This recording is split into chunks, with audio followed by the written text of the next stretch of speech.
Good evening எல்லாருக்கும். இன்றைக்கி நம்ம இந்தியன் பாலிட்டியில் இது வரைக்கும் ஹிஸ்டாரிக்கல் பேக்ரவுண்ட் பார்த்துருக்கோம். அதுக்கு அடுத்து பார்த்திங்கன்னா கான்ஸ்டியூண்ட் அசம்பிளி அப்படின்னு சொல்லக்கூடிய அரசியல் நிர்ணய சபையோட உருவாக்கம் பற்றி நம்ம பார்த்துருக்கோம். இந்த ரெண்டு கான்செப்ட் பார்த்துருக்கோம். அதே மாதிரி இன்றைக்கி நம்ம பார்க்க போகிறது என்ன அப்படின்னா, ஃபர்ஸ்ட்டு இன்டரிம் கவர்மெண்ட்னு ஒன்று, இடைக்கால அரசாங்கம் நேருவோட தலைமையில் உருவாயிருக்கும் அப்படின்னு சொல்லிட்டு நம்ம ஆல்ரெடி பார்த்துருப்போம். செப்டம்பர் 2 1946 உருவாக்கியிருப்பாங்கன்னு நம்ம பார்த்துருக்கோம். ஞாபகம் இருக்கா? ஏன்னா நமக்கு அவங்க விடுதலை அனௌன்ஸ் பண்ண உடனே என்னாச்சு அப்படின்னா, அந்த அனௌன்ஸ்மெண்ட் வர்றதுக்கு கொஞ்சம் காலகட்டம் இருக்கும்போதே என்ன பண்ணிட்டாங்க, ஒரு இடைக்கால அரசாங்கத்தை உருவாக்கிட்டாங்க நேருவோட தலைமையில். அதுக்கப்புறம் தான் ஃபஸ்ட்டு கேபினெட்டுக்குன்னு ஒரு தனி எலெக்ஷன் நடத்துகிறாங்க. எலெக்ஷன் நடத்தி அந்த அசம்பிளியை உருவாக்குறாங்க, அரசியல் நிர்ணய சபை அப்படிங்கிறது. அப்போது அந்த இடைக்கால அரசாங்கத்தில் ஒவ்வொரு மினிஸ்ட்ரி தனித்தனியாக இருந்திருக்கும்ல, அதாவது போர்ட்ஃபோலியோ சிஸ்டம். அந்த போர்ட்ஃபோலியோ யார் யார் எந்தெந்த மினிஸ்ட்ரியுடைய அமைச்சர்களாக இருந்தாங்க அப்படிங்கிறது நமக்கு தெரியணும். ஒன்று. ரெண்டாவது, அதுக்கு அடுத்து கான்ஸ்டியூண்ட் அசம்பிளி இருந்துச்சு இல்லையா, அரசியல் நிர்ணய சபை. அதில் எந்தெந்த மினிஸ்ட்ரிக்கு யார் யார் மினிஸ்டராக இருந்தாங்க அப்படிங்கிறது தெரியணும். இது ரெண்டையும் இப்போ நான் சொல்கிறேன், நோட் பண்ணிக்கோங்க எல்லாருமே. ரொம்ப முக்கியமானது மட்டும் நான் சொல்லுவேன், எல்லாமே நமக்கு தேவையில்லை. ரொம்ப முக்கியமானதை சொல்கிறேன், நோட் பண்ணிக்கோங்க. ஓகேவா? ஸோ இன்டரிம் கவர்மெண்ட், இடைக்கால அரசாங்கம் எப்போ உருவாக்கியிருப்பாங்கன்னா, செப்டம்பர் 2 1946 உருவாக்கியிருப்பாங்க. இது எல்லாருக்குமே தெரியும். 1946 செப்டம்பர் 2 1946 இந்த டேட்டில் உருவாக்கியிருப்பாங்க. இப்போது இதுடைய யாரோட தலைமையில் இதை உருவாக்குனாங்கன்னா, ஜவஹர்லால் நேருவோட தலைமையில். புரியுதா?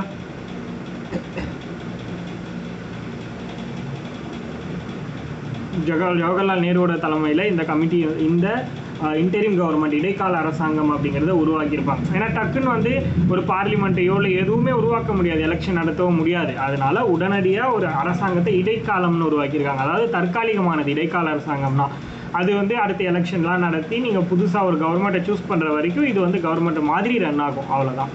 அப்போ அதில் ஜவஹர்லால் நேரு யாருன்னா, இந்த கவுன்சிலுடைய வைஸ் பிரசிடென்ட் அப்படின்னு சொல்கிறாங்க, துணைத் தலைவர்னு சொல்கிறாங்க. புரியுதா? ஆக்சுவலி இவர் தான் பார்த்திங்கன்னா இந்த இன்டரிம் கவர்மெண்ட்டோட தலைவராகவும் இருப்பார்.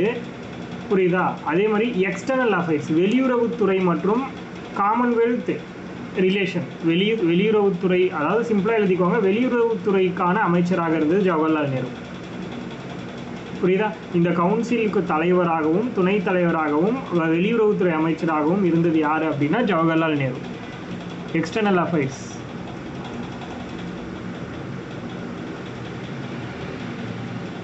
எப்போனா இன்டரிம் கவர்மெண்ட்டை பற்றி பார்த்துட்டு இருக்கோம். இன்டரிம் கவர்மெண்ட்டில் யார் யார் எந்தெந்த மினிஸ்டராக இருந்தாங்கங்கிறது.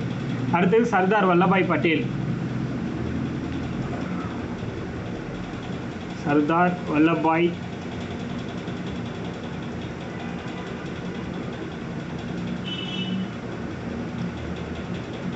பட்டேல். இவர் என்ன மினிஸ்டர்னா, ஹோம் மினிஸ்டர். மொத்தம் 3 போர்ட்ஃபோலியோ இருக்குது. Home minister, information and broadcasting. Home, information and broadcasting அப்படின்னா என்னது? உள்துறை, தகவல் மற்றும் தகவல் தொடர்பு மற்றும் தகவல் ஒலிபரப்புத்துறை அமைச்சர். தகவல் தொடர்பு மற்றும் தகவல் ஒலிபரப்புத்துறை அமைச்சர் 3 சொல்லலாம். உள்துறை, தகவல் தொடர்பு, தகவல் ஒலிபரப்பு. 3த்துக்குமே யார் அப்படின்னா சர்தார் வல்லபாய் பட்டேல் மினிஸ்டராக இருந்தார். அடுத்தது டாக்டர் ராஜேந்திர பிரசாத்.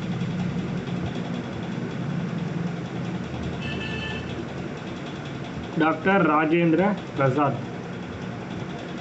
இந்த டாக்டர் ராஜேந்திர பிரசாத் அப்படிங்கிறவர் food and agriculture, ministry of food and agriculture, உணவு மற்றும் வேளாண்மைத்துறை அமைச்சராக இருந்தவர் தான் டாக்டர் ராஜேந்திர பிரசாத். உணவு மற்றும் வேளாண்மைத்துறை அமைச்சராக பதவி வகித்தவர் doctor Rajendra Prasad.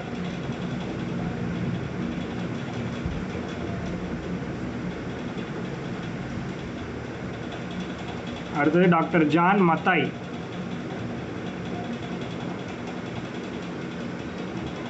Doctor John Matthai இவர் யாருன்னா, industries and supplies department of, அதாவது ministry of industries and supplies, ministry of industries and supplies அப்படின்னு சொல்லலாம்.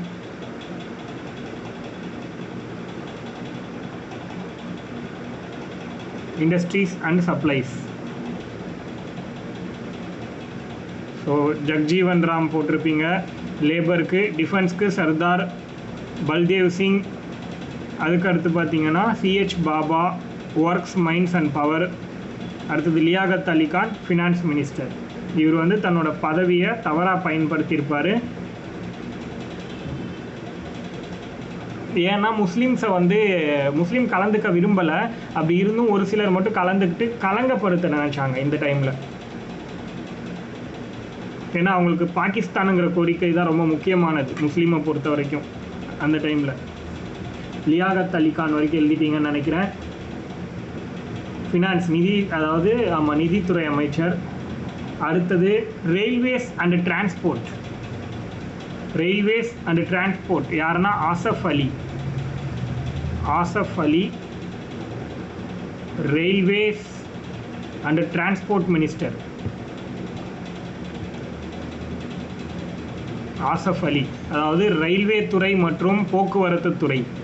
ரயில்வே மற்றும் போக்குவரத்து துறை யாருன்னு கேட்டாங்கன்னா ஆசஃப் அலி, இன்டரிம் கவர்மெண்ட் பீரியடில்.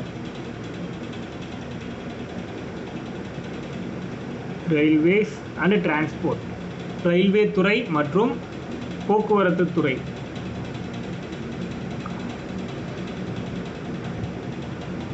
அடுத்தது education and arts, ARTS, arts, education and arts. Ministry of education and arts, கல்வித்துறை மற்றும் கலைத்துறை. கல்வித்துறை மற்றும் கலைத்துறை, அல்லது கல்வி மற்றும் கலைத்துறைன்னு போட்டுக்கிட்டாலும் ஒன்று தான். கல்வி மற்றும் கலைத்துறை. இந்த துறைக்கு ராஜாஜியை மினிஸ்டராக போட்டிருக்காங்க. C Rajagopalachari. C Rajagopalachari. C Rajagopalachari எதுக்கு அப்படின்னா கல்வி மற்றும் கலைத்துறை, education and arts. C Rajagopalachari.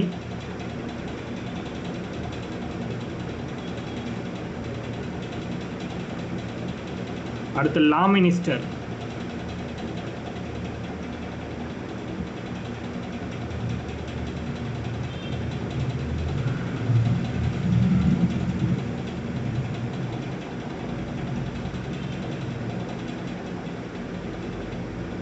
ஓகேவா?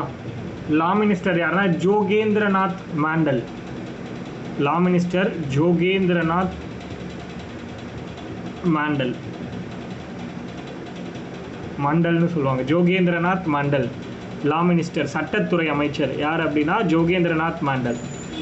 ஆக்சுவலி இந்த இன்டரிம் கவர்மெண்ட்டோட தலைமை வந்து பார்த்திங்கன்னா நம்ம இவரை தான் சொல்கிறோம், ஜவஹர்லால் நேரு. ஆனால் என்னென்னா அந்த பீரியடில் நமக்கு இண்டிபெண்டன்ஸை அறிவிச்சாங்களே தவிர இன்னும் கிடைக்கல. 1946, 1947 தானே நமக்கு கிடச்சிருக்கும். அந்த ஆகஸ்ட் அந்த டைமில், அந்த 15th அந்த டைமில் தான் நமக்கு கிடச்சிருக்கும். ஸோ என்னென்னா அது வரைக்கும் அந்த கவுன்சில் வந்து இவங்களுக்கு கீழே, வைஸ்ராய் எக்ஸிக்யூட்டிவ்க்கு கீழே தான் இருக்கும் அப்படின்னு சொல்கிறாங்க. வைஸ்ராயாக பதவி வகிச்சாங்கல்ல அந்த டைம்லன்னு பார்த்தீங்கன்னா மவுண்ட் பேட்டன் பிரபு இருந்திருப்பார்.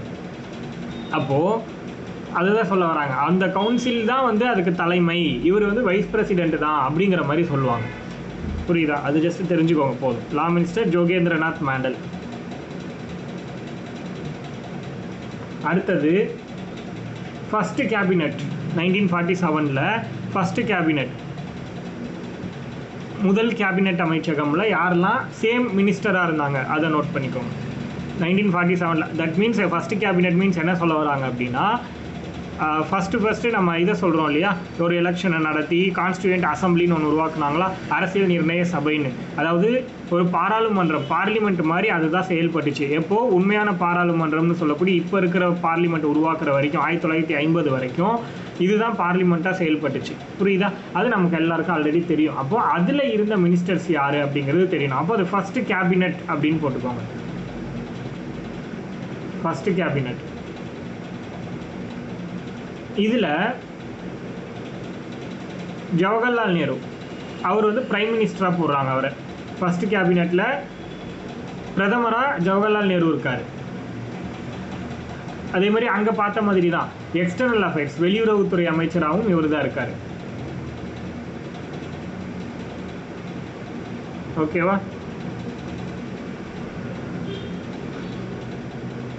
அடுத்தது வெளியுறவுத்துறை அமைச்சர், அதுக்கு அடுத்து வந்து பார்த்திங்கன்னா பிரதம அமைச்சர். அடுத்து ரொம்ப முக்கியமாக சயின்டிஃபிக் ரிசர்ச்னு ஒன்று புதுசாக கொடுக்குறாங்க இந்த டைமில் இவருக்கு. சயின்டிஃபிக் ரிசர்ச், அறிவார்ந்த ஆராய்ச்சின்னு சொல்லலாம். மினிஸ்ட்ரி ஆஃப் சயின்டிஃபிக் ரிசர்ச், அறிவியல் ஆராய்ச்சி எப்படின்னா சொல்லலாம். ஸோ சயின்டிஃபிக் ரிசர்ச் அப்படிங்கிறது இவருக்கு எக்ஸ்ட்ரா ஒதுக்கியிருக்காங்க இந்த டைமில்.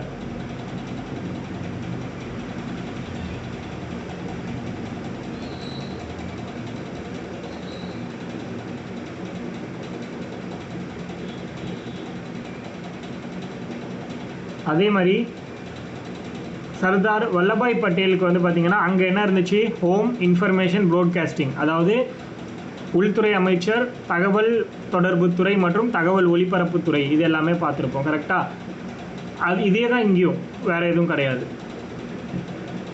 அடுத்தது டாக்டர் ராஜேந்திர பிரசாத், அங்கே வந்து ஃபுட் அண்ட் அக்ரிகல்ச்சர் பார்த்துருப்போம், இங்கேயும் ஃபுட் அண்ட் அக்ரிகல்ச்சர் தான். அதனால் அதெல்லாம் எழுத தேவையில்ல, ரெண்டு இடத்துலையும் அவங்க வந்து சேம் தான், மாறினா மட்டும் எழுதிக்கோங்க. அடுத்தது எஜுகேஷனுக்கு இந்த இடத்துல மாறி இருக்காங்க. முன்னே எஜுகேஷனுக்கும் ஆர்ட்ஸ் ரெண்டுத்துக்குமே சேர்த்து வந்து ராஜாஜி கொடுத்துருந்தாங்க. இப்போ வந்து எஜுகேஷனுக்கு மௌலானா அபுல் கலாம் ஆசாத்தை கொண்டு வந்துட்டாங்க. ஏன்னா அப்போ முஸ்லீம்ஸ் இல்லை, பட் இந்த டைமில் முஸ்லீம் ஜாயின் பண்ணிட்டாங்க. அப்போது எஜுகேஷனுக்கு புதுசாக போட்ட மினிஸ்டர் யார் அப்படின்னா மௌலானா அபுல் கலாம் ஆசாத். ரொம்ப முக்கியமான பர்சன். இவரை பற்றி நம்ம டீட்டெயிலாக படிக்கணும். சிலபஸில் இவர் பேரை மென்ஷன் பண்ணியே கொடுத்துருப்பாங்க. மௌலானா அபுல் கலாம் ஆசாத். எஜுகேஷன் மினிஸ்டர் யாருன்னா 1947 ஃபர்ஸ்ட் கேபினெட்டில் Maulana Abul Kalam Azad. Railways and transport, முன்ன யாரை பார்த்துருப்பீங்க, ஆசஃப் அலியை பார்த்துருப்பீங்க.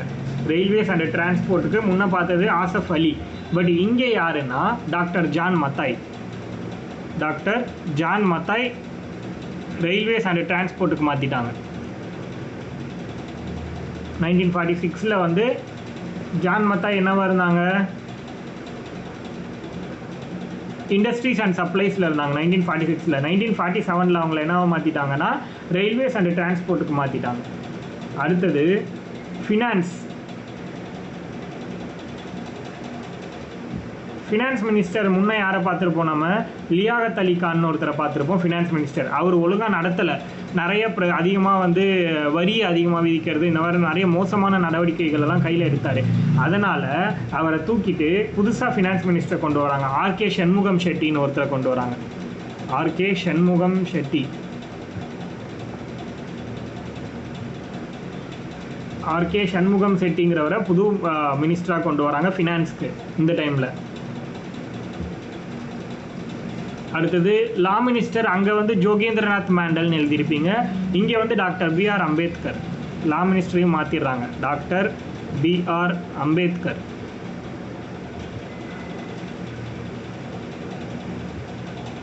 லா மினிஸ்டர் யாருன்னா டாக்டர் B.R. அம்பேத்கர் 1947.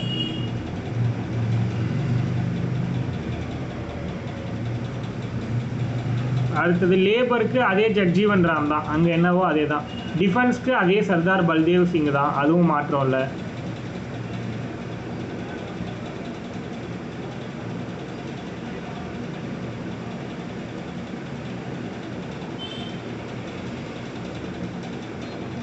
இந்த இடத்துல ஒர்க்ஸ் மைன்ஸ் அண்ட் பவர்னு ஒன்று எழுதியிருப்பீங்கல்ல, ஒர்க்ஸ் மைன்ஸ் அண்ட் பவர்ஸ்னு ஒன்று எழுதியிருப்பீங்க. அதாவது வேலை, சுரங்கம் மற்றும் எரிசக்தி துறைன்னு ஒன்று எழுதியிருப்பீங்க. அது வந்து இங்கே மாற்றிட்டாங்க. யாருன்னா VN காட்கில். VN காட்கில் அப்படின்னு ஒருத்தரை போட்டாங்க. ஒர்க்ஸ் மைன்ஸ் அண்ட் பவருக்கு இங்கே வந்து புது மினிஸ்டர் அப்பாயின்ட் பண்ணுறாங்க. அவர் பேர் என்னன்னா VN Gadgil.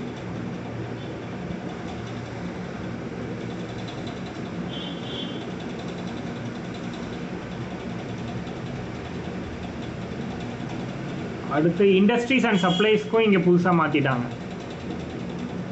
Industries and supplies, அதுக்கு யாரை போட்டிருக்காங்கன்னா டாக்டர் ஷியாமா பிரசாத் முகர்ஜி.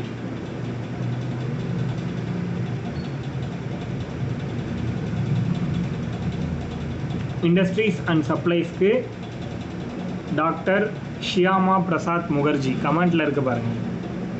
டாக்டர் ஷியாமா பிரசாத் முகர்ஜி. அவரை தான் வந்து இண்டஸ்ட்ரீஸ் அண்ட் சப்ளைஸ்க்கு மாற்றிட்டாங்க.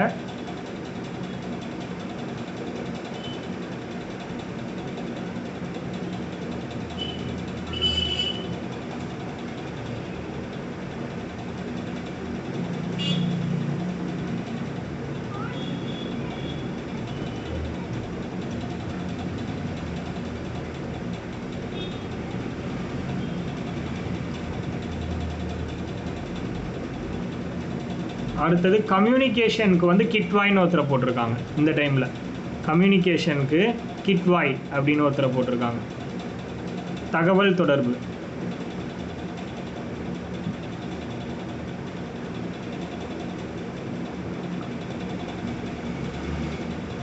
தகவல் தொடர்புத்துறை அமைச்சர் கிட்வாய். இந்த இடத்துல புதுசாக ஹெல்த்துன்னு ஒரு டிபார்ட்மெண்ட் கொண்டு வந்திருக்காங்க 1947. அந்த ஹெல்த் மினிஸ்டர் யார் அப்படின்னா ராஜ்குமார் அம்ரித் கவுர். ராஜ்குமார் ரொம்ப முக்கியமான பர்சன். இவருமே ராஜ்குமார்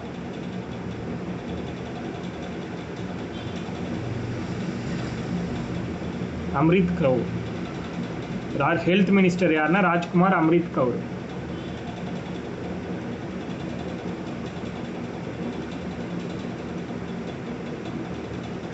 இது வரைக்கும் எழுதியாச்சா? யாருக்காச்சும் டவுட் இருக்கா? ஏதாவது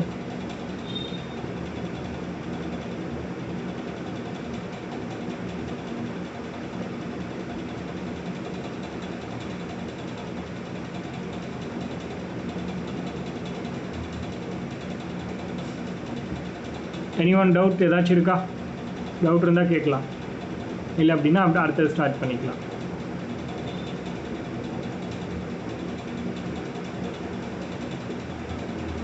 ஓகே, இப்போது இதுதான் வந்து நம்ம விஷயம். இது எல்லாமே பார்த்தாச்சு. அடுத்தது இப்போது நமக்கு தெரியும் கான்ஸ்டியூஷனை எப்போ வந்து நடைமுறைக்கு கொண்டு வந்தாங்க, எப்போ அதை வந்து இம்ப்ளிமெண்ட் பண்ணாங்க. அதாவது தட் மீன்ஸ் நடைமுறைக்கு கொண்டு வந்ததுங்கிறது இம்ப்ளிமெண்ட். எப்போ அதை வந்து அக்செப்டபிள் ஆச்சு கான்ஸ்டியூஷன், அந்த டேட் என்னது? கான்ஸ்டியூஷன் ஏற்றுக்கொள்ளப்பட்ட நாள் எது? அரசியல் நிர்ணய சபையால் ஏற்றுக்கொள்ளப்பட்ட நாள். இந்திய அரசியலமைப்பு என்பது அரசியல் நிர்ணய சபையால் ஏற்றுக்கொள்ளப்பட்ட நாள் அப்படின்னா என்ன சொல்லலாம்? நவம்பர் 26, 1949 இந்த டேட்டை நம்ம சொல்லுவோம். கரெக்டாக இதை தான் வந்து 2015 நம்ம சம்விதான் திவாஸுங்கிற பெயரில் அரசியலமைப்பு தினமாக கொண்டாடிக்கிட்டு இருக்கோம். இது நம்ம எல்லாருக்கும் தெரியும். சரி, என்னைக்கு இந்திய அரசியலமைப்பு நடைமுறைக்கு வந்துச்சு, என்ஃபோர்ஸ்மெண்ட் ஆனது என்னையிலேருந்து நடைமுறைக்கு வந்துச்சு, அதையும் நம்ம பார்த்துட்டோம் ஆல்ரெடி. என்னைக்கு?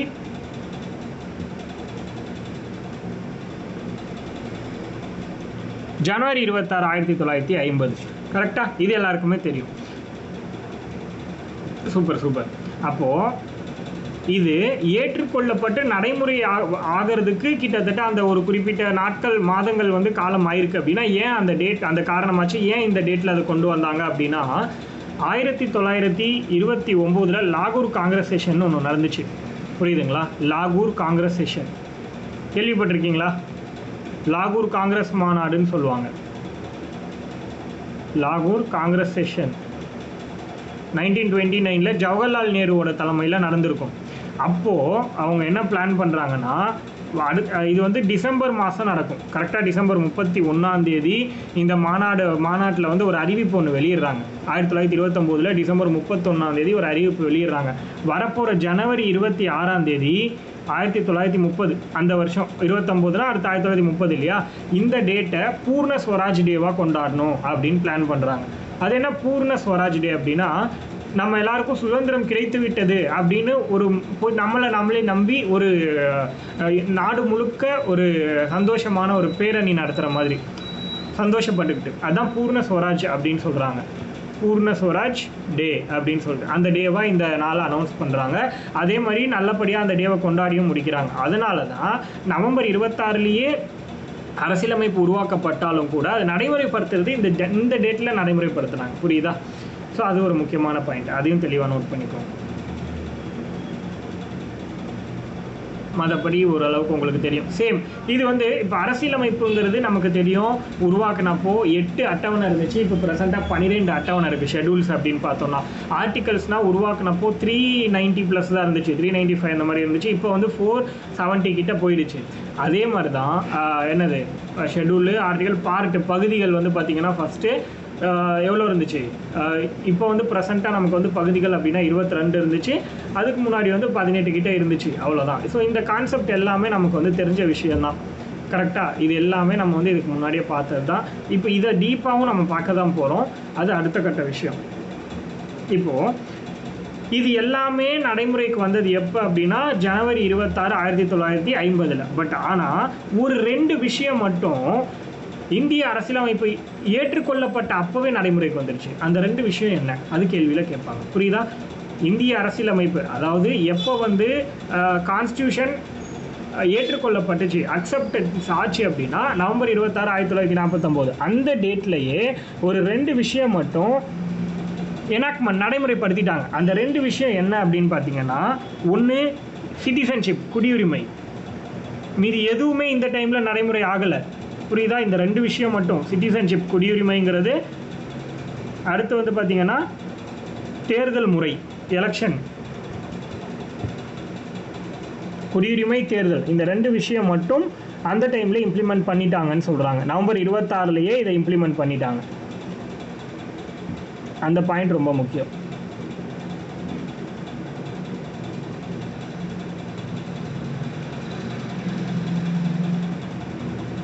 கிளியரா?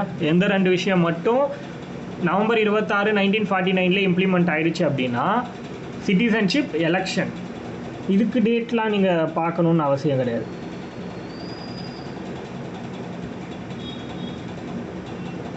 ஓகேவா?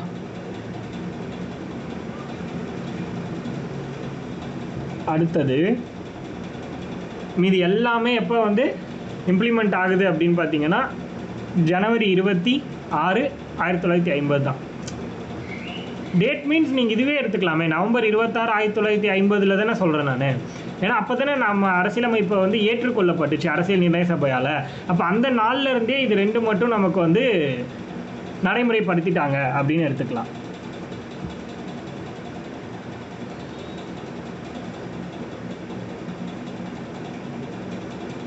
ஓகேவா?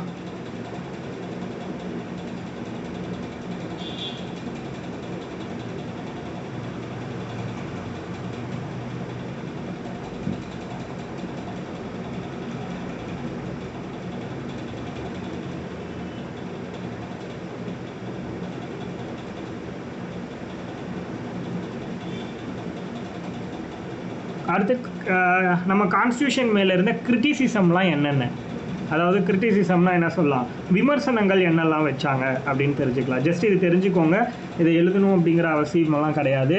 இது வந்து நாட் ஏ ரெப்ரசன்டேட்டிவ் பாடி அப்படின்னு சொல்கிறாங்க. தட் மீன்ஸ் என்ன அப்படின்னா, இது வந்து எல்லாரும் இருக்கக்கூடிய மாதிரியான ஒரு அவை கிடையாது, மக்களால் தேர்வு செய்யப்பட்ட ஒரு அவையும் கிடையாது. ஏன்னா இதில் அதிகமாக வந்து பார்த்திங்கன்னா வக்கீல்கள் தான் இருந்தாங்க அப்படிங்கிற மாதிரிலாம் சொல்லுவாங்க. அதாவது ஒழுங்குமுறையோடு தேர்ந்தெடுக்கப்பட்ட ஒரு கமிட்டியாக இல்லாமல் ஓரளவுக்கு அதிகாரத்தில் இருந்தவங்களும் பணக்காரங்களும் ப்ளஸ் வந்து வக்கீல்களும் அதிகமாக காங்கிரஸில் இருந்தவங்களும் தான் இருந்தாங்க.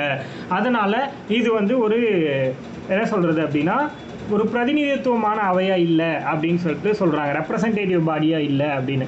அதே மாதிரி இறையாண்மை மிக்கதாக இல்லை அப்படின்னு சொல்கிறாங்க, நாட் ஏ சாவரின் பாடி அப்படின்னு சொல்கிறாங்க. இது ஒரு இறையாண்மை மிக்கதாக இல்லை. ஏன் அப்படின்னா இதை வந்து பிரிட்டிஷ் கவர்மெண்ட் தான் நம்மக்கிட்ட வந்து ஒரு கான்ஸ்டியூஷனை உருவாக்க சொல்லி நம்ம உருவாக்கணுமே தவிர நம்மளாம் எந்த விஷயத்தையும் பண்ணலை அப்படிங்கிற மாதிரி சொல்லுவாங்க. அதே மாதிரி கான்ஸ்டியூஷன் உருவாக்குறதுக்கு டைம் கன்சியூமிங் அதிகமாச்சு அப்படின்னு ஒரு பாயிண்ட் சொல்கிறாங்க.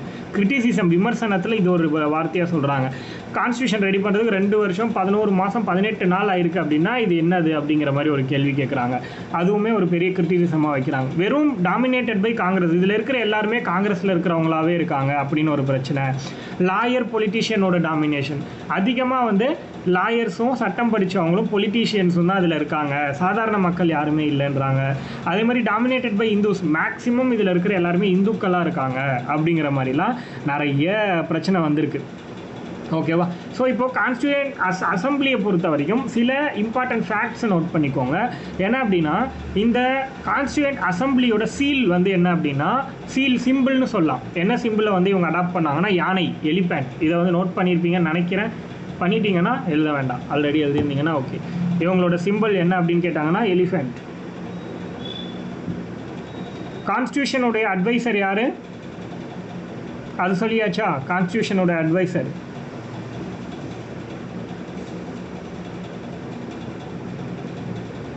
கிரிட்டிசிசம் வேண்டாம், ஜஸ்ட் தெரிஞ்சால் போதும். எல்லாரும் அந்த டைமில் என்ன, காங்கிரஸ் கட்சி தானே பெரிய லெவலில் இருந்துச்சு, அதில் தான் முக்கியமான நபர்கள்லாம் இருந்தாங்க. அதனால் அதில் இருக்கிறவங்களே இருந்தாங்க, எல்லாம் வந்து ஹிந்துவே இருந்தாங்க, அந்த மாதிரியான விஷயங்கள் தான். அதனால் அது பெருசாக நமக்கு தெரிஞ்ச விஷயம் தான். லாயர்ஸே இருந்தாங்க, ஹிந்துவே இருந்தாங்க, பொலிட்டீஷியனே இருந்தாங்க. இது ஒரு சாவரின் பாடியாக இல்லை, ஜஸ்ட் நார்மலாக தெரிஞ்சுக்க வேண்டியது தான். இப்போவே கூட எழுதியிருப்பீங்கன்னு நினைக்கிறேன், எழுதி முடிச்சிருந்தீங்கன்னா.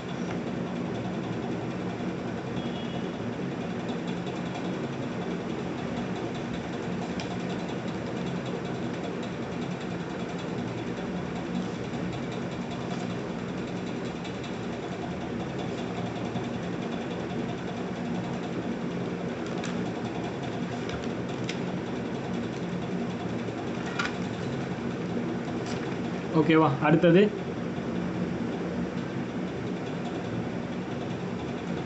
ஓ அப்படியா, ஜிஎஸ்ல அதை கேட்டிருந்தாங்களா? ஓகே ஓகே, சரி அப்போ எழுதிக்கோங்க. இது ஒன்றும் ரொம்ப ஈஸியாக நம்ம கண்டுபிடிச்சிடலாம், இது பெரிய விஷயம் கிடையாது.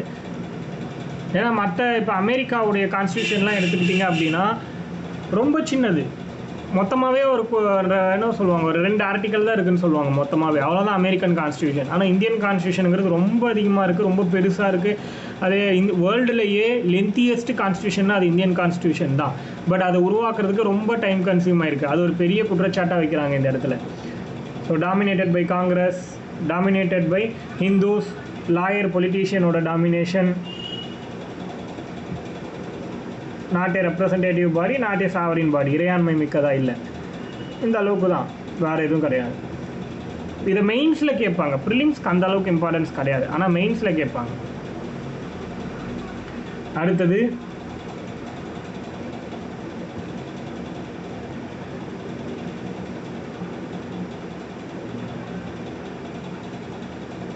அட்வைசர் யாருன்னு சொல்லிட்டேன்னா ஆலோசகர், அரசியல் நிர்ணய சபையோட ஆலோசகர், adviser of the constituent assembly.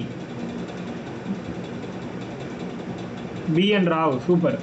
B N Rao legal adviser அவரு. No, adviser B N Rao. அட்வைசர்னா ஆலோசகர்னு சொல்லியிருப்பேன், பிஎன் ராவ். அடுத்தது செக்ரட்டரி சொல்லிட்டேனா, secretary of the constituent assembly, செயலர், அரசியல் நிர்ணய சபையின் செயலர். செயலர் யாரு?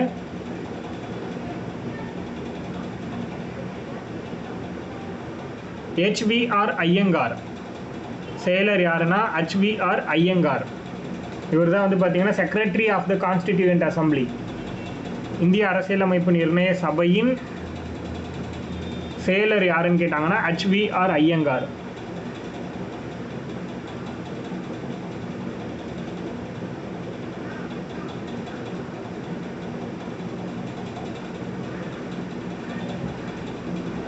அதே மாதிரி chief draftsman of the constitution, chief draftsman of the constitution in the constituent assembly. அசம்பிளியோட chief draftsman of the constitution யாருன்னு கேட்குறாங்க. தலைமை, அதாவது டிராஃப்டிங் கமிட்டியோட சேர்மன் யாருன்னு கேட்டால் தான் நீங்கள் வந்து அம்பேத்கரை சொல்லணும். Chief draftsman of the constitution, அதாவது அவங்க தயாரிக்கக்கூடிய அரசியலமைப்பு இருக்கு இல்லையா, அதை வந்து செக் பண்ணுறது, அதுக்கான அதிகாரம் யாருக்கு இருக்குன்னா இந்த சீஃப் டிராஃப்ட்ஸ்மேனுக்கு தான் இருக்குது. புரியுதா? அதாவது தலைமை வரைவாளர், இந்திய அரசியலமைப்பின் தலைமை வரைவாளர் அப்படின்னு எழுதிக்கோங்க தமிழில். Chief Draftsman of the Constitution, S.N. Mukherjee.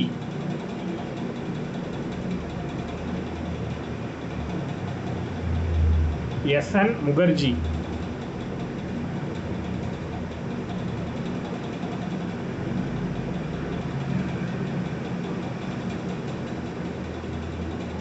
அதே மாதிரி இந்தியன் கான்ஸ்டியூஷனுடைய கேலிகிராஃபர் யார் அப்படின்னு கேட்பாங்க. கேலிகிராஃபர்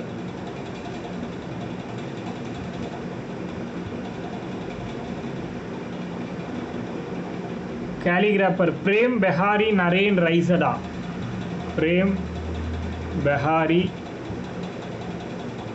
நரேன் ரைசடா. இந்திய அரசியலமைப்புடைய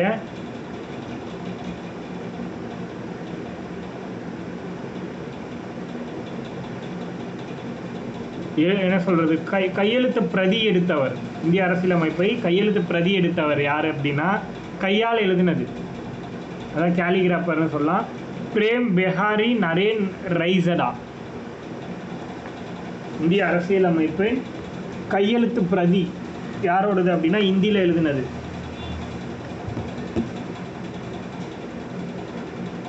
இத்தாலியன் ஸ்டைலில், சாரி இத்தாலியன் ஸ்டைல்னு போட்டுக்கோங்க. பிரேம் பெஹாரி நரேன் ரைசடாங்கிறவர் தான் இந்தியன் கான்ஸ்டியூஷனை, அதாவது ஒரிஜினல் கான்ஸ்டியூஷனை, இந்திய அரசியலமைப்போட மூல அரசியலமைப்பு வடிவத்தை வந்து கையால் எழுதினது யாருன்னா பிரேம் பெஹாரி நரேன் ரைசடா. இத்தாலிக் ஸ்டைலில் எழுதியிருப்பார், இத்தாலிக் ஸ்டைலில் இது எழுதியிருப்பார் அப்படின்னு சொல்கிறாங்க.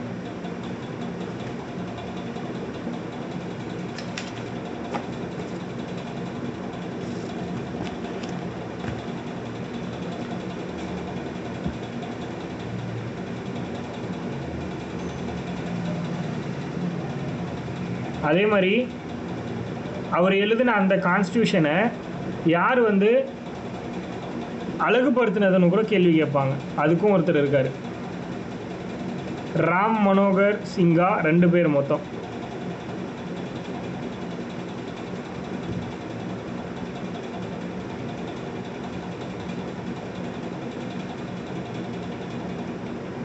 ஓகேவா? இதை வந்து டெக்கரேட் பண்ணது அப்படின்னு சொல்லலாம் நம்ம. சாந்தி நிகேதனில் இருந்த 2 ஆர்டிஸ்ட்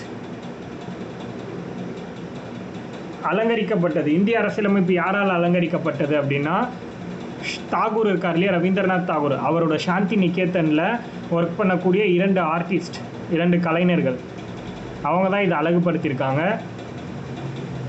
அவங்க பேர் என்ன அப்படின்னு பார்த்தீங்கன்னா நந்தலால் போஸ்,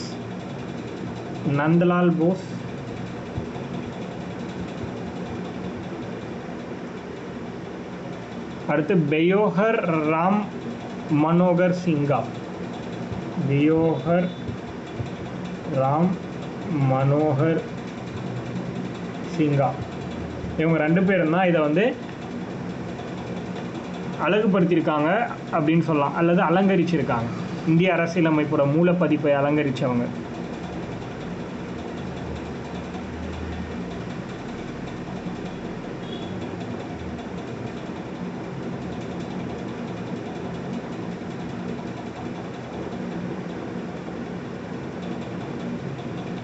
சொன்னேனே திரும்ப 2 டைம் எழுதலையா நீங்கள் எழுதணுன்றதுக்காக திரும்பவும் 2 டைம் சொன்னேன்.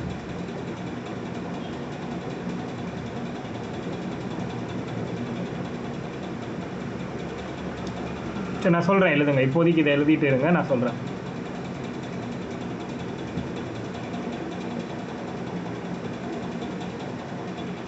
ஓகே.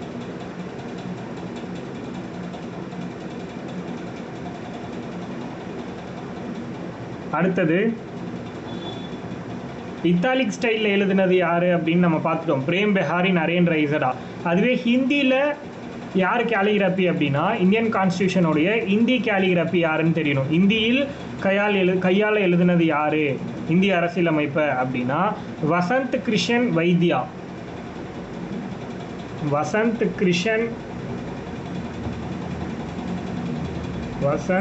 கிருஷன் வைத்யா. இவர் தான் வந்து இந்தியில் எழுதியிருப்பார் கான்ஸ்டியூஷனை.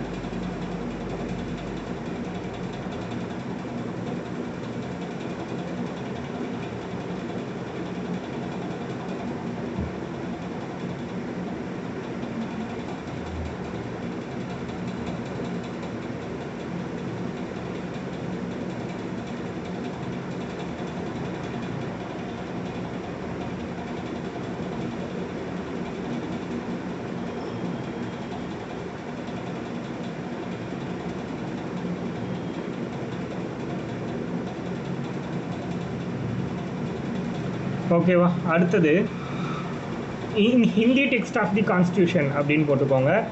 இந்தியில் அரசியலமைப்பு அப்படிங்கிறது, இந்தி மொழியில் அரசியலமைப்பு உருவாக்கணும் அப்படிங்கிறது, அது என்ன இந்தி மொழி, இந்தி மொழியில் அரசியலமைப்புங்கிற கான்செப்ட் ஏன் அப்படிங்கிறத தெரிஞ்சுக்கலாம். அதாவது இந்திய அரசியலமைப்பு உருவாக்கினப்ப இந்தியில் தான் இருக்கணும் அப்படின்லாம் எந்த ஒரு கண்டிஷனும் போடலை. புரியுதா? இந்தியில் தான் இருக்கணுங்கிற கண்டிஷன்லாம் இந்திய அரசியலமைப்பு உருவாக்கின காலகட்டத்தில் போடலை. ஆனால் பிற்காலத்தில் 58வது அரசியலமைப்பு சட்ட திருத்தம் பண்ணியிருக்காங்க. 58th constitutional amendment act. 58th constitutional amendment act நடந்திருக்கு. எப்போனா 1987. 58th constitutional amendment. இந்த அமெண்ட்மெண்ட்டில் ஆர்டிக்கல் 394A இன்சர்ட் பண்ணுறாங்க. ஆர்டிக்கல் 394ல் ஏ அப்படின்னு ஒன்று புதுசாக கொண்டு வராங்க. 58th கான்ஸ்டிடியூஷனல் அமெண்ட்மெண்ட், 58வது அரசியலமைப்பு சட்ட திருத்தம் 1987வது வருடத்தில் நடந்திருக்கு. அந்த சட்ட திருத்தத்தின் மூலமாக 394ல் ஏ அப்படின்னு ஒரு ஆர்டிக்கலை புதுசாக ஆட் பண்ணுறாங்க. இதை எங்கே ஆட் பண்ணுறாங்கன்னா பார்ட் 22ல் லாஸ்ட் பார்ட்டில் ஆட் பண்ணுறாங்க. பார்ட் 22. புரியுதா? இந்த ஆர்டிக்கல் என்ன சொல்லுது அப்படின்னா,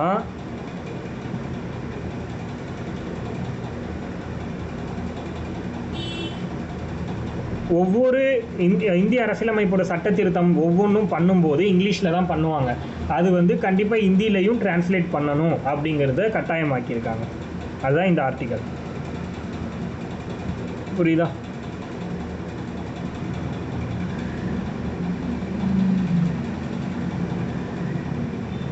இங்கிலீஷில் என்ன மீனிங்கில் இருக்கோ அதே மீனிங்கில் ஹிந்திலையும் டிரான்ஸ்லேட் பண்ணணும் அப்படிங்கிற மாதிரி சொல்கிறாங்க.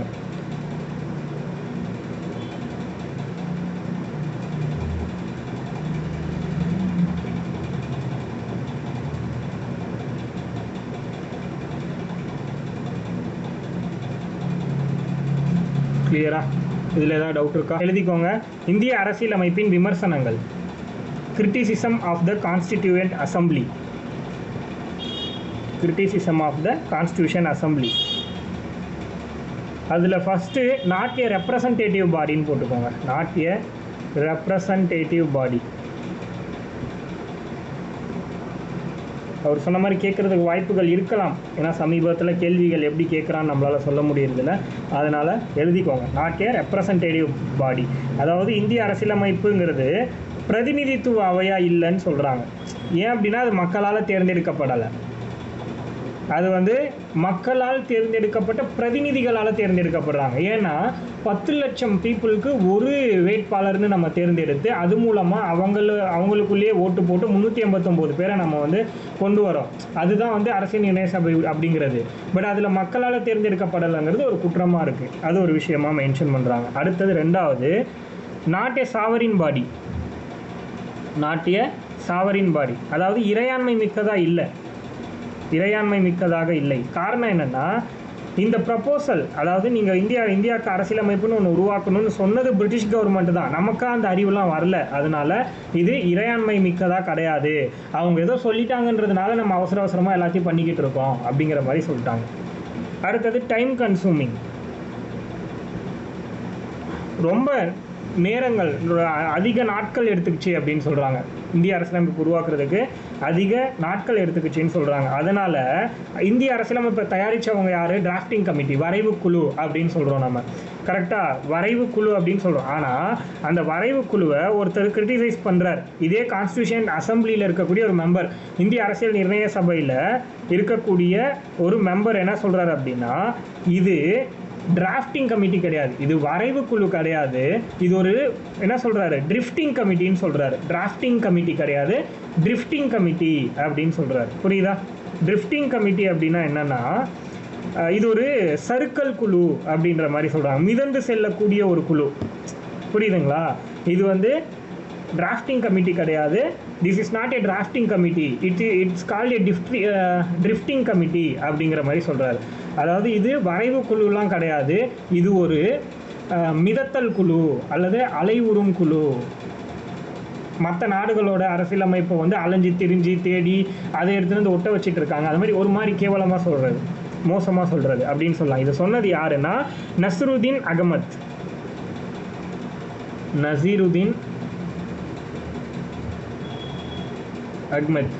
நசீருதீன் அகமத் அப்படிங்கிறவர்.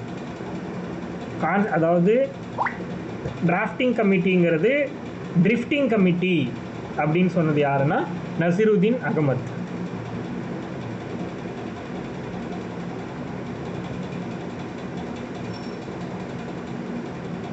அடுத்தது டாமினேட்டட் பை காங்கிரஸ்.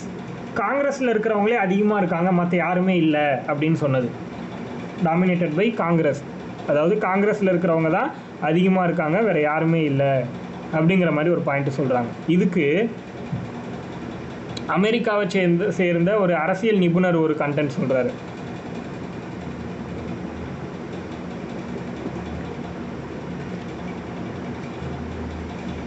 அமெரிக்காவுடைய அரசியல் நிபுணர் என்ன சொல்கிறாரு அப்படின்னா, இந்த டாமினேட்டட் பை காங்கிரஸ்ன்னு சொன்னோம் இல்லையா, அதுக்கு கிரன்வில் ஆஸ்டின் அப்படிங்கிறவர் சொல்கிறாரு.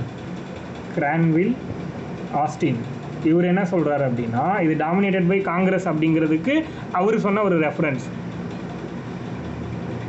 The Constituent Assembly was a one-party body.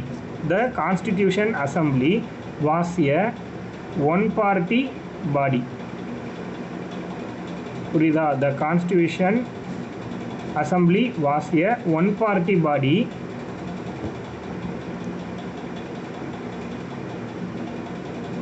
In an essentially one-party country. In an essentially one-party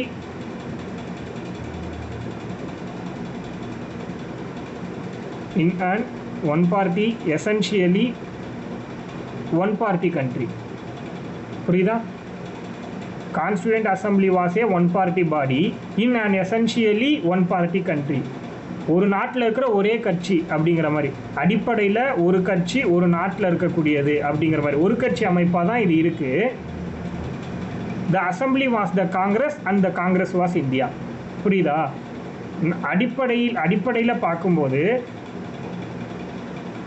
ஒரு கட்சி அமைப்பாக இருக்கக்கூடிய நாடாக தான் இந்தியா இருக்குது. அந்த கட்சி தான் காங்கிரஸ், அது இந்தியாவில் இருக்கிற ஒரு கட்சி அப்படின்னு சொல்கிறார்.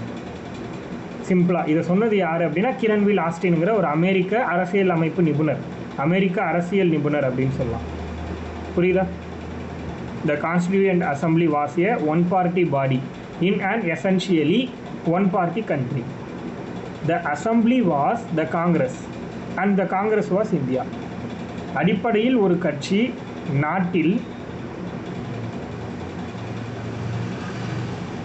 அதாவது ஒரு கட்சி நாட்டில் அரசியல் அமைப்பு சட்டமன்றம் ஒரு கட்சி அமைப்பாக இருந்துச்சு.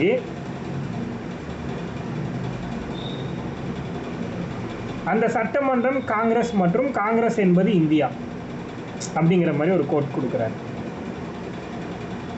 இதை கொடுத்தது தான் வந்து யார் அப்படின்னா கிரன்வில் ஆஸ்டின். இதை தான் வந்து கோகுல சுந்தர் கேட்குறாரு, இந்த மாதிரியான சில பேர் சொன்ன விஷயங்களை சொல்லுங்கன்னு. அப்படி தானே கோகுல்? கரெக்டாக இதை தானே எதிர்பார்த்தீங்க?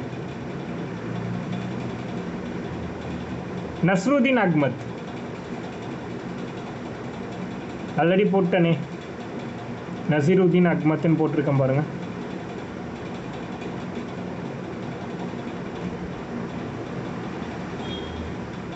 ஏன்னா அமெரிக்கன் கான்ஸ்டியூஷன் உருவாக்குறதுக்கு வெறும் 4 மாதம் தான் ஆச்சு, ஆனால் இந்தியன் கான்ஸ்டியூஷன் உருவாக்குறதுக்கு 3 வருஷம் இருக்குது. அதனால தான் அதை அந்த மாதிரி டைம் கன்சூமிங் அப்படின்னு சொல்கிறாங்க.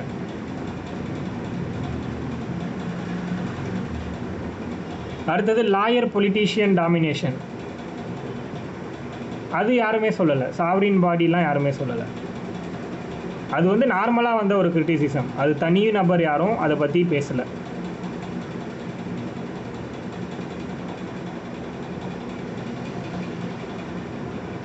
லாயர் பொலிட்டீஷியன் டாமினேஷன் அடுத்து, அதாவது இந்த காங்கிரஸில் இருந்தவங்க ஃபுல்லாகவும் சரி, இதுவே இந்த கான்ஸ்டியூண்ட் அசம்பிளியில் இருந்தவங்களும் சரி, மேக்ஸிமம் எல்லாருமே லாயராக இருந்தாங்க. லாயராக மட்டும் இல்லை, சில நபர்கள் பொலிட்டீஷியனாக இருந்தாங்க. அப்போது இந்த மாதிரி இருக்கிறவங்களால மட்டும்தான் அதில் இருந்திருக்க முடியும் அப்படின்னு சொல்கிறாங்க. ஸோ லாயர் பொலிட்டீஷியன் டாமினேஷன், அதிகமானோர் லாயராகவும் பொலிட்டீஷியனாகவும் இருந்தனர் அப்படின்னு எழுதிக்கோங்க.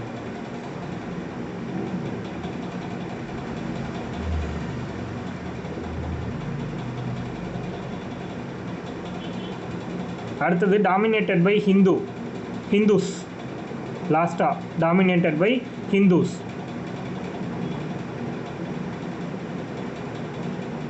அதாவது இந்துக்களே அதிகமாக இருக்கக்கூடிய ஒரு அமைப்பு அப்படின்னு சொல்கிறாங்க. இந்துக்களே அதிகமானோர் இருக்கக்கூடிய ஒரு அமைப்பு.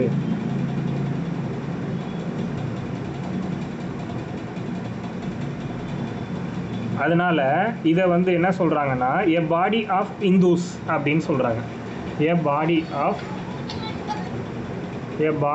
ஆஃப் ஹிந்துஸ், அதாவது இந்துக்களை கொண்ட ஒரு அமைப்பு. இந்த கான்ஸ்டியூண்ட் அசம்பிளிங்கிறது இந்துக்களை மட்டும் கொண்ட ஒரு அமைப்புன்னு சொன்னது யார் அப்படின்னா Lord Viscount Simon.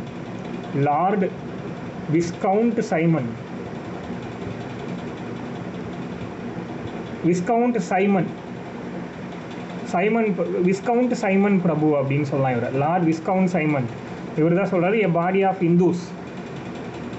Constituent assembly is a body of Hindus அப்படின்னு சொன்னது. இந்திய அரசியலமைப்பு நிர்ணய சபை என்பது இந்துக்களின் அவை அப்படின்னு சொன்னது யாருன்னு கேட்டால் லார்ட் விஸ்கவுண்ட் சைமன் அப்படிங்கிறது உங்களுக்கு எழுத தெரியும். Lord Viscount Simon. அதே மாதிரி இதை இன்னொருத்தர் கிரிட்டிசைஸ் பண்ணுறாரு. Only one major community in India. Only one major community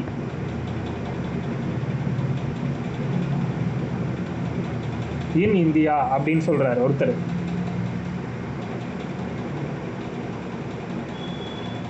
only one major community in India அப்படின்னு சொல்கிறாரு. இதை அதாவது இந்துக்கள் மட்டும் இருக்கிறதுனால only one major community in இந்தியான்னு சொன்னது யாருன்னா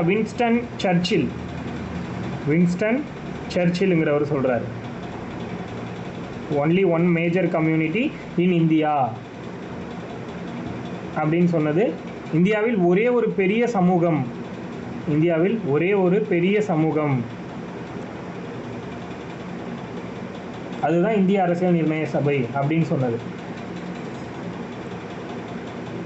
வின்ஸ்டன் சர்ச்சில்.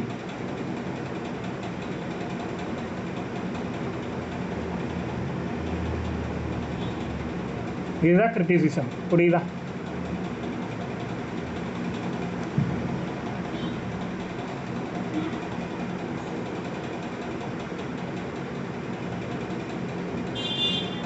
அடுத்தது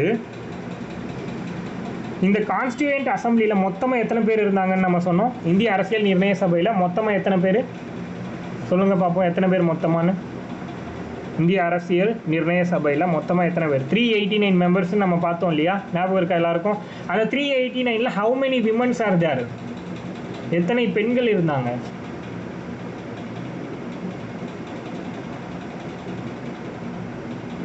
சொல்லுங்க பார்ப்போம். கோகுல், மற்றவங்களுக்குலாம் தெரியுமா? சந்தியா 15 அதிகமாக சொல்கிறீங்க. 10 ஆன்சரா? Yes, exactly. Gokul already polity படிச்சிட்டிங்களா?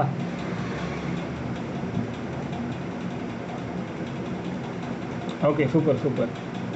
Okay, super. தெளிவாக படிச்சிடலாம் வாங்க இனிமேல். இப்போ எப்படி இருக்குது உங்களுக்கு? டீப்பாக இருக்கா? நல்லா நம்ம போகிறவே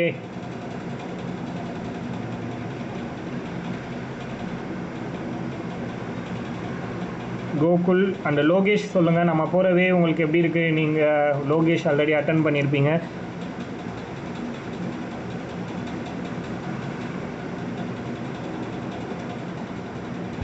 அடுத்தது ஓகே, சூப்பர்.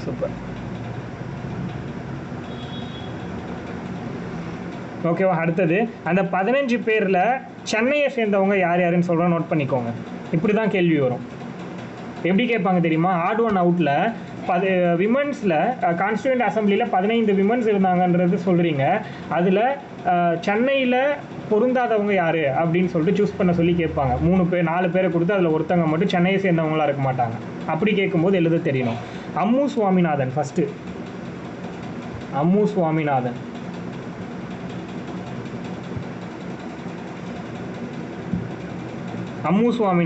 இவங்க வந்து மெட்ராஸ். அம்மு சுவாமிநாதன்கிறவங்க மெட்ராஸில் இருந்தவங்க. அடுத்தது தாக்ஷாயினி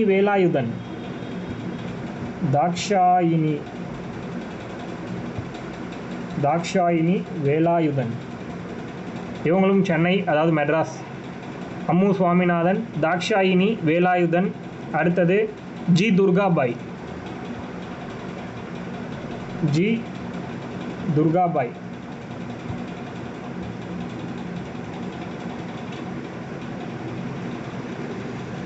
இவங்க 3 பேர் தான். 15 பேரில் 3 பேர் வந்து மெட்ராஸை சேர்ந்தவங்க. இந்த 3 பேர் ரொம்ப முக்கியம். அம்மு சுவாமிநாதன் யாருன்னு யாருக்காவது தெரியுமா? அம்மு சுவாமிநாதனுங்கிறவங்க யாருன்னு யாருக்காவது தெரியுமா? கேப்டன் லட்சுமி யாருக்காவது தெரியுமா?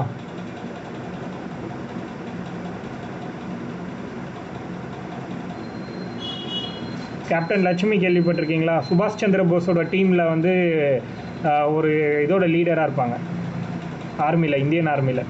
அவங்க பொண்ணு தான் அம்மு சுவாமிநாதன்.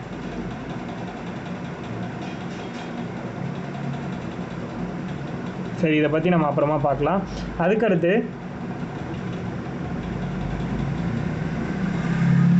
யுனைடெட் ப்ராவின்ஸ்லேருந்து யார் யாருன்னு தெரிஞ்சுக்கலாம். அடுத்தது 3 பேர் வந்து மெட்ராஸ்லேருந்து பார்த்தோமா. United province. யுனைடெட் ப்ராவின்ஸ்னால் என்னென்னா உத்தரப்பிரதேஷ். இப்போ இருக்கிற உத்தரப்பிரதேசை தான் நம்ம வந்து யுனைடெட் ப்ராவின்ஸ்ன்னு சொன்னோம் அந்த டைமில். ஓகேவா? யுனைடெட் ப்ராவின்ஸ் மீன்ஸ் உத்தரப்பிரதேஷ்னு அர்த்தம். ஒன்று விஜயலக்ஷ்மி பண்டிட். யார் இந்த விஜயலக்ஷ்மி பண்டிட்? யாருக்காவது தெரியுமா? இல்லை, யுனைடெட் ப்ராவின்ஸுங்கிறது அப்படி தான் சொல்லுவோம். அதாவது மாகாணம் அப்படின்னு சொல்லுவோம். யுனைடெட் மாகாணங்கள், யுனைடெட் ஒருங்கிணைந்த மாகாணம், சம்திங் யுனைடெட் ப்ராவின்சஸ்ன்னு தான் சொல்லுவோம் இது. அதனால் அப்படியே எழுதிக்கோங்க. விஜயலக்ஷ்மி பண்டிட்டு. அடுத்தது சுச்சிதா கிருபாலினி. விஜயலக்ஷ்மி பண்டிட், சுச்சித கிருபாலினி.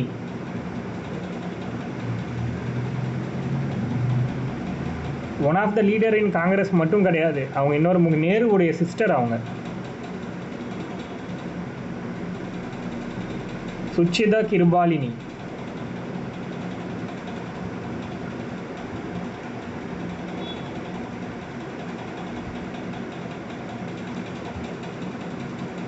சுச்சித கிருபாலினி.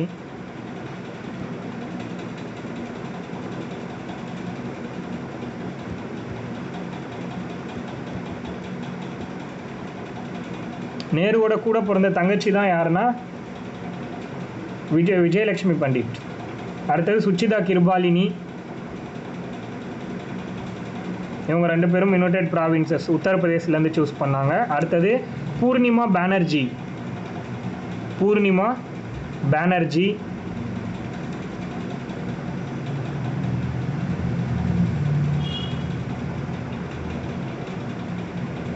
பூர்ணிமா பானர்ஜி.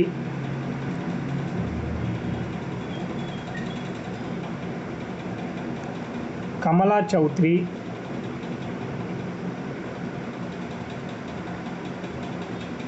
கமலா சௌத்ரி. இப்போ சொல்லிட்டு இருக்க எல்லாருமே வந்து யுனைடெட் ப்ராவின்ஸ்லேருந்து சூஸ் பண்ணுவாங்க. கமலா சௌத்ரி.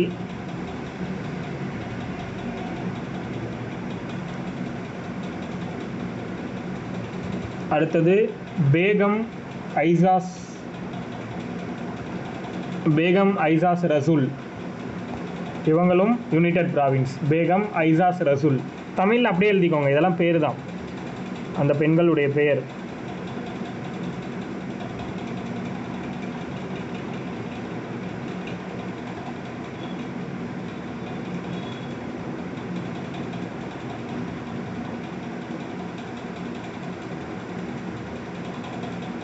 அடுத்து வந்து மத்திய மாகாணம்னு சொல்லலாம். மத்திய சென்ட்ரல் ப்ராவின்ஸ்லேருந்து ராஜ்குமாரி அம்ரித் கவுர். சென்ட்ரல் ப்ராவின்ஸ்லேருந்து அவங்கள மட்டும்தான் சூஸ் பண்ணியிருக்காங்க. மத்திய மாகாணங்கள்லேருந்து ராஜ்குமாரி அம்ரித் கவுர், அதாவது மத்திய பிரதேஷ் ஏரியாவிலேருந்து, ப்ரெசன்ட் மத்திய பிரதேஷ்னு சொல்லலாம்.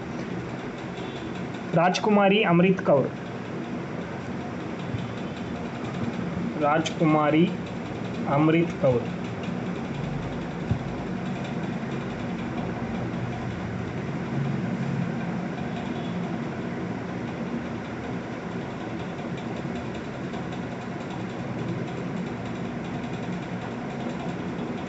அடுத்து வெஸ்ட் பெங்கால். மேற்கு வங்காளத்தில் 2 பேர். ரேன்னு முடியும் மேற்கு வங்காளம்னா. லீலாரே. மேற்கு வங்காளம்னா லீலாரேன்னு ஒருத்தவங்க. ரேணுகாரே, லீலாரே, ரேணுகாரே, இவங்க 2 பேருமே யாருன்னா வெஸ்ட் பெங்கால், மேற்கு வங்காளத்தை சேர்ந்தவங்க.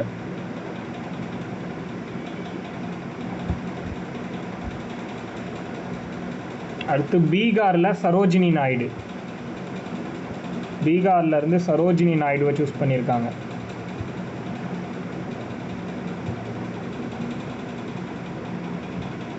பீகார்ல இருந்து சரோஜினி நாயுடு. பீகார்ல இருந்து அவங்க மட்டும்தான், சரோஜினி நாயுடு.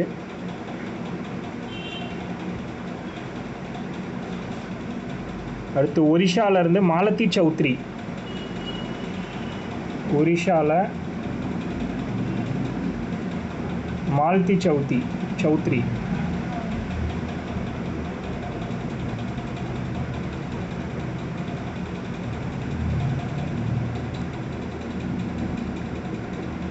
மாலதி சௌத்ரி.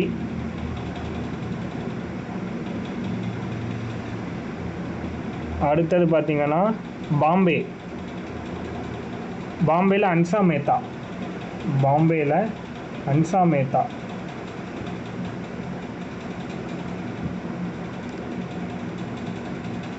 பாம்பேல யாருன்னா அன்சா மேத்தா.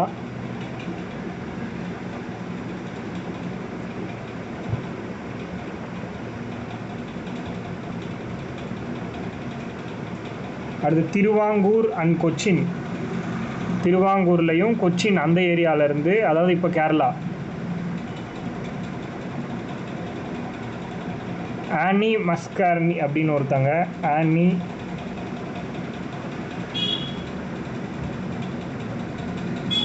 மஸ்காரன்.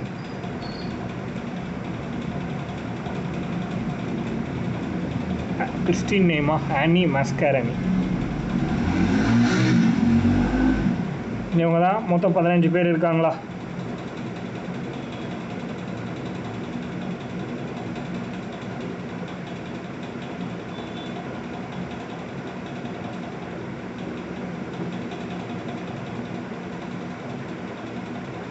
ஹிந்தி லாங்குவேஜில் இருக்கலாம், அதாவது இருக்கணும் அப்படின்னு சொன்னாங்க இல்லையா, அது எந்த ஆர்டிக்கல் சொல்லுங்கள் பார்ப்போம். ஹிந்தி லாங்குவேஜில் கான்ஸ்டியூஷன் வந்து இருக்கணும் அப்படின்னு சொன்னது எந்த ஆர்டிக்கலில்? இந்தி மொழியில் அரசியலமைப்பு இருக்கணும்னு சொன்னது 394A. எந்த அமெண்ட்மெண்ட்டு?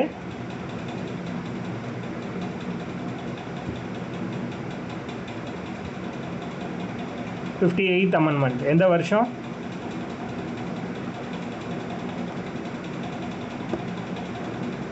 1987. சூப்பர், அவ்வளோதான், பர்ஃபெக்ட். இதை மட்டும் மறந்துடாதீங்க எப்பயுமே. இது வரைக்கும் பார்த்தது ரொம்ப முக்கியமானது. கான்ஸ்டியூஷனில் நம்ம இன்றைக்கி பார்த்துருக்கோம்ல, இன்றைக்கி ப்ளஸ் இந்த 3 கிளாஸில் பார்த்ததை தெளிவாக படித்து வைங்க. இதிலேருந்து ஒரு கொஷின் கண்டிப்பாக கேட்டுருவாங்க. எப்பயுமே இதிலேருந்து ஒரு கொஷின் மேட்சிட்டில் கேட்கலாம், இல்லை சிங்கிளாக கேட்கலாம், இல்லை ஒரு ஸ்டேட்மெண்ட்டில் கேட்கலாம், எப்படி வேணால் கேட்கலாம். ஆனால் இன்றைக்கு வரைக்கும் பார்த்த கொஷின்ஸ் அவ்வளோ இம்பார்ட்டண்ட்டான கொஷின். எல்லாமே தெளிவாக பார்த்துக்கோங்க, ஓகேவா? ஆல்ரெடி லாஸ்ட் கிளாஸ் இதுவும் இன்றைக்கி இதுவும் இப்போ நான் அப்லோட் பண்ணிடுறேன். இது ரெண்டுத்தையும் நோட் பண்ணி வச்சுக்கோங்க. ஏதாவது மிஸ் ஆகிருந்துச்சு அப்படின்னா நாளைக்கு நெக்ஸ்ட் கிளாஸ் பார்ப்போம். நாளைக்கு மீன்ஸ் மண்டே பார்ப்போம். தேங்க்யூ.